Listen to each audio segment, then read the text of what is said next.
Assalamualaikum.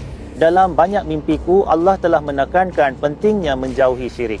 Dalam salah satu mimpi, Allah berkata kepadaku, jangan pernah berfikir aku akan mengampuni syirik. Aku mungkin akan mengampuni dosa apapun pada hari penghakiman, tapi terkecuali syirik.